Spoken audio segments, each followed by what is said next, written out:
आज भारताचा 74वा प्रजासत्ताक दिन आपण साजरा करतोय. भारतासोबत स्वतंत्र झालेले देश लोकशाहीसाठी झगडत असताना भारत एक सार्वभौम समाजवादी धर्मनिरपेक्ष लोकशाही गणराज्य म्हणून ठामपणे उभे आहे. आज या प्रजासत्ताक दिनी इजिप्तचे राष्ट्राध्यक्ष अब्देल फताह अल सिसी प्रमुख पाहुणे म्हणून उपस्थित होते. भारताच्या प्रजासत्ताक दिनी प्रमुख पाहुणे म्हणून उपस्थित असणारे ते पहिले इजिप्शियन लीडर आहेत, म्हणून याचं महत्त्व मोठे आहे.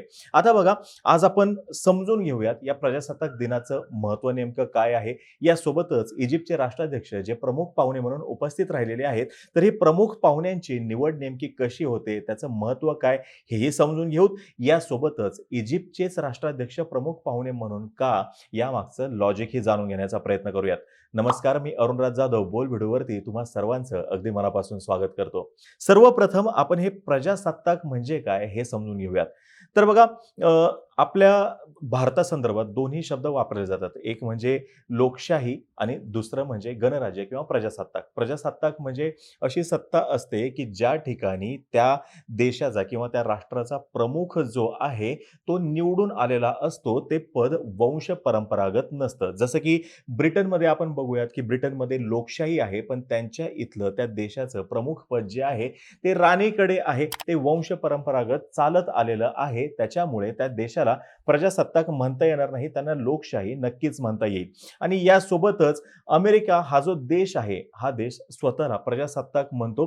लोकशाही म्हणणं ते टाळतात, रिपब्लिक म्हणतात ते. कारण की त्यांनी ज्यावेळेस घटना वगैरे त्यांची बनली होती, तर त्यावेळेस जे वेगवेगळे राज्य होते त्या सगळ्या राज्यांनी त्याला मान्यता दिल्यानंतर तो देश प्रजासत्ताक झालेला होता. आणि त्यांच्या इथं जे राष्ट्राध्यक्ष आहेत त्यांची निवडच होते. तेही पद काही वंश परंपरेगतेने येत नाही, त्याच्यामुळे तो देश प्रजासत्ताक आहे. तर हे जे शब्द आहेत लोकशाही आणि प्रजासत्ताक, आणि भारताचं वैशिष्ट्य हेच आहे की आपल्या देशाची राज्यघटना जी आहे त्या सरनाम्यामध्ये हे दोन्ही शब्द आहेत. लोकशाही सुद्धा आहे आणि प्रजासत्ताक सुद्धा हा शब्द आपल्या इथं आहे. आता बघा, 1929 मध्ये पूर्ण स्वराजचा ठराव पास झाला होता. त्याच्यानंतर लॉर्ड आयर्विन जे होते त्यांनी असं सांगितलं होतं की आम्ही नक्कीच येणाऱ्या काळामध्ये भारताला वसाहतीचं राज्य देऊ. फक्त असं की लोकशाही वगैरे सर्व काही असेल, पण राणी ही प्रमुख असेल म्हणून.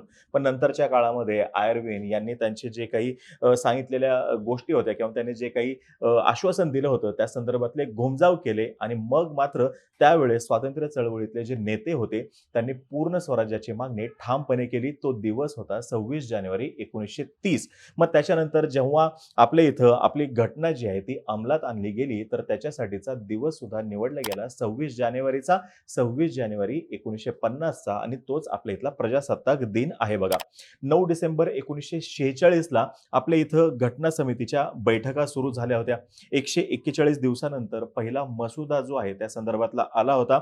डॉक्टर बाबासाहेब आंबेडकर यांच्या नेतृत्वामध्ये घटना समितीची एकूण 12 सत्र झाली. आणि तेव्हा कुठे जाऊन 26 नोव्हेंबर 1949 ला आपली राज्यघटना जी आहे ती स्वीकारण्यात आली. आणि हाच दिवस आपण आता संविधान दिन म्हणून सुद्धा साजरा करतो. आणि त्याच्यानंतर 26 जानेवारी 1950 की ज्या दिवशी आपली राज्यघटना अंमलात आली, आणि तोच आहे प्रजासत्ताक दिन. आता येतो प्रमुख पाहुण्यांच्या निवडीकडे. इजिप्तचे राष्ट्राध्यक्ष अल सिसी हे आधी इजिप्तचे संरक्षण मंत्री होते आणि 2014 मध्ये आर्थिक सुधारणा करण्याच्या मुद्द्यावरती ते निवडून आले आणि त्या देशाचे राष्ट्राध्यक्ष झाले. प्रोटोकॉलनुसार भारताच्या प्रजासत्ताक दिनी पाहुणे म्हणून बोलवणं हा हायेस्ट ऑनर आहे. या चीफ गेस्टला सेरेमोनियल गॉर्ड ऑफ ऑनर दिला जातो. नंतर भारताचे राष्ट्रपती महोदय रिसेप्शन देतात, पंतप्रधान महोदय लंच होस्ट करतात.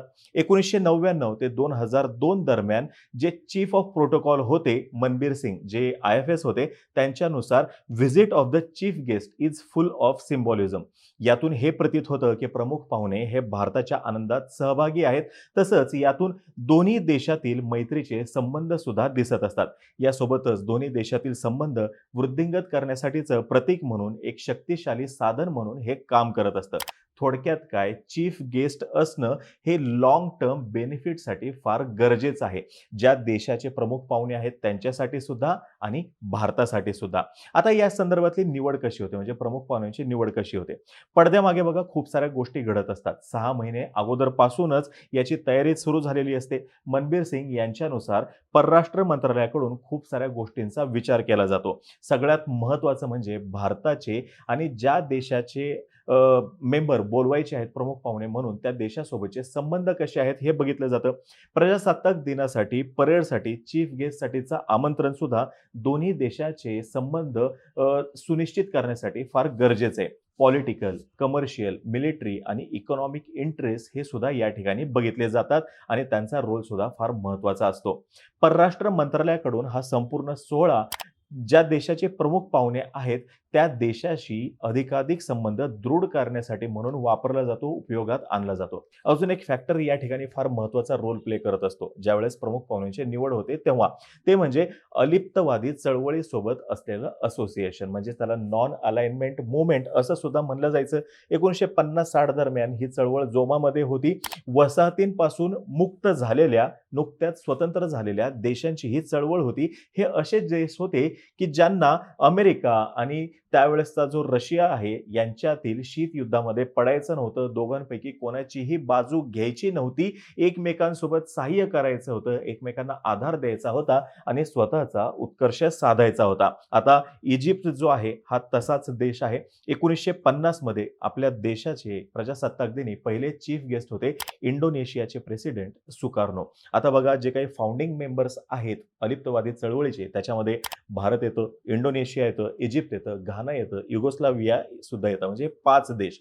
72 वर्षापासूनच्या भारत आणि इजिप्तच्या मैत्रीला या निमित्तानं उजाळा मिळणार आहे, ज्यावेळेस अल सिसी 4 दिवसांच्या या भारत दौऱ्यावरती आहेत.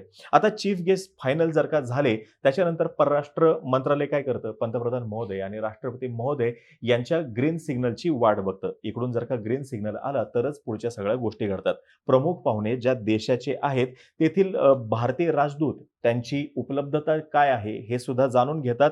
ऐनवेळी घाई नको म्हणून प्रमुख पाहुण्यांची एक लिस्ट बनवलेली असते आणि हे मग फायनल झालं की ऑफिशियल त्यांना कम्युनिकेशन केलं जातं आणि मग सर्व काही फायनल होतं. डिटेल्ड प्रोग्राम जो आहे तो आखला जातो. आता या ठिकाणी कोणत्याही पद्धतीची त्रुटी ठेवून चालत नाही. अगदी त्याला एक शब्द वापरलेला आहे, मिलिटरी प्रिसिजन, म्हणजे सगळं काही नियोजन मिलिटरी प्रिसिजनने होत असतं. कोणत्याही देशाचे प्रमुख पाहुणे आपल्या देशामध्ये जर का येत आहेत तर ती फार मोठी जबाबदारी सुद्धा असते आणि या सर्व प्लॅनिंगमध्ये गव्हर्नमेंट ऑफ इंडिया, ते प्रमुख पाहुणे जर का कुण्या राज्यामध्ये दौरा करणार असतील तर त्या राज्याचं सरकार, यासोबतच ज्या देशाचे पाहुणे आहेत त्या देशाची गव्हर्नमेंट, हे सगळेच्या सगळे सामील असतात. यासोबतच पाहुण्यांची सर्व काही बडदास्त ठेवली जाते आणि हे पाहुणे येत असताना त्यांच्याबरोबर त्यांच्या देशाचे पत्रकार सुद्धा येणार असतात. हे लक्षात घेऊन सर्व काही काळजीपूर्वक आणि नियोजनपूर्वक केलं जातं. सध्या बघा, भारत आणि इजिप्त यांना एकमेकांबरोबर सहकार्य करण्यासाठी फार मोठी संधी आहे असं सांगितलं जातं आणि म्हणूनच इजिप्तची निवड केलेली आहे असेही सांगितलं जाते. आता इजिप्त आणि भारत या दोघांमध्ये जर का आपण बघितलं तर खूप मोठा इतिहास सुद्धा आहे. यासोबतच दोन्ही देशांमध्ये ओल्डेस्ट सिव्हिलायझेशन सुद्धा होती.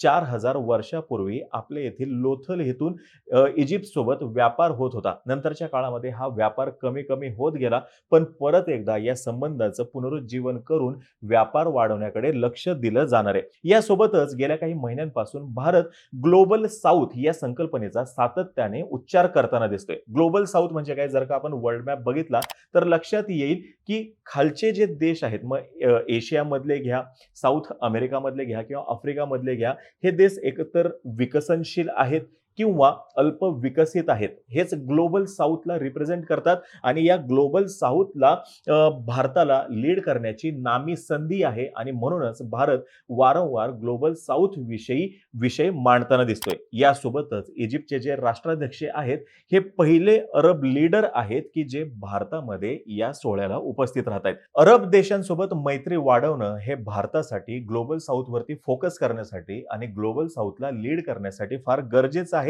आणि म्हणूनच इजिप्तच्या राष्ट्राध्यक्षांची निवड झालेली आहे असं सांगितलं जातं. मगाशी मी म्हणलं तसं अलिप्तवादी चळवळीशी असलेला संबंध, याचा सुद्धा या ठिकाणी आपल्याला संबंध जोडता येतो. मागील वर्षी भारताचे परराष्ट्र मंत्री एस जयशंकर आणि संरक्षण मंत्री राजनाथ सिंह हे कैरो भेटीवरती गेले होते आणि तेव्हापासून दोन्ही देशांचे संबंध जे आहेत ते वाढत चाललेले आपल्याला दिसत आहेत.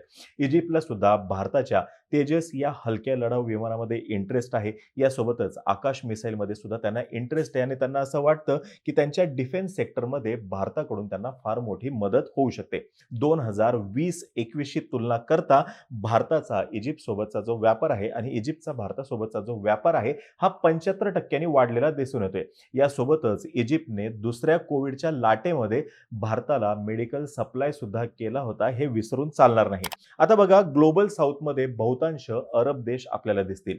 आता या ठिकाणी अरब देशांकडे भारताने मैत्रीचा हात पुढे केलेला आहे. त्यांना सुद्धा आपल्या देशासाठीचा जो महत्त्वाचा सोहळा आहे, महत्त्वाचा सण जो आहे, प्रजासत्ताक दिन या ठिकाणी प्रमुख पाहुणे म्हणून बोलवून अरब देशांसाठी सुद्धा भारताने एक पायंडा पाडलेला आहे, की ग्लोबल साऊथला लीड करण्यासाठी आम्ही सक्षम आहोत आणि हीच ती योग्य वेळ आहे, की ग्लोबल साऊथचा प्रेझेन्स दाखवण्याची. आता तुम्हाला ही माहिती जर का आवडली असेल, खाली कमेंट बॉक्समध्ये नक्की सांगा. तोपर्यंत बोल भिडू या आपल्या YouTube चॅनलचे सर्व व्हिडिओज लाईक करा. आम्हा सर्वांची व्हिडिओ जास्तीत जास्त लोकांपर्यंत पोहोचवा आणि चॅनलला सबस्क्राईब करायला तेवढं विसरू नका. धन्यवाद.